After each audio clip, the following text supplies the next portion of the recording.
We are in a covenantal community. We live in this Western world of individualism. We all just think we're going to save ourselves. But God actually has revealed that we are part of a covenantal community. And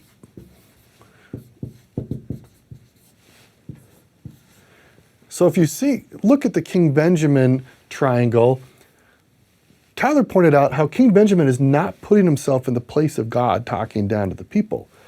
He realizes he's covenanted with God. He's also covenanted with the people to do certain things for them.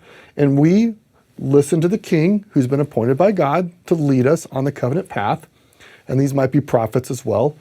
And we also covenant with God. So there's this triangular relationship. And listen to what King Benjamin says.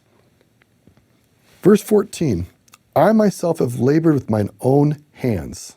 He's not sitting there as a king, as many leaders throughout history have done, ingratiating themselves with the labor of others so they can just sit around and be fat, dumb, and happy. We see that with King Noah. It's one of the main reasons King Noah fell, because King Noah put himself into the place of God. And God's like, that doesn't work, I'm moving you out.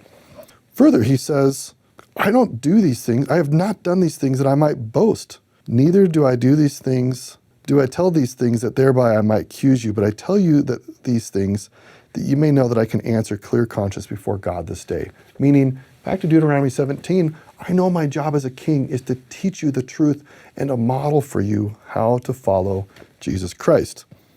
And then finally, verses 16 and 17, behold, I say unto you that because I said unto you that I had spent my days in your service, I do not desire to boast, for I've only been in the service of God. Serving others actually is to serve God. And behold, I tell you these things that ye may learn wisdom, that ye may learn that when ye are in the service of your fellow beings, you're only in the service of your God. And one more, behold, ye have called me your king, and if I, whom ye call your king, do labor to serve you, then ought ye not to labor to serve one another. It's just ideal leadership. It's all about loving people as God has shown us, and completing this triangle, which is all about being in this covenantal community. And back to individualism, we cannot be saved unless we are in a community. Now, we are saved as individuals, but it's within a community. So it's kind of this tension of individualism and community. That's beautiful.